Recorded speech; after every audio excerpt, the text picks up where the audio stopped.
baba?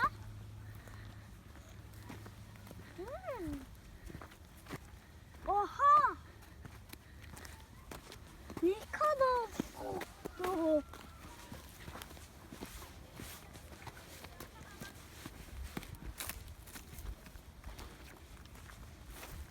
Aliş, burası neresi? Orman. Hani bir orman şarkısı söyleyecektin. Ormanda giderimken adapta çiçekler uçtu. Bizi kazaptan gidilir. Oradan gidilir.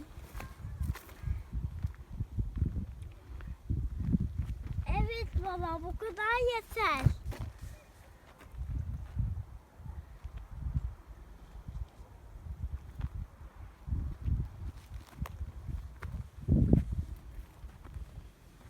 Gel, girme oraya.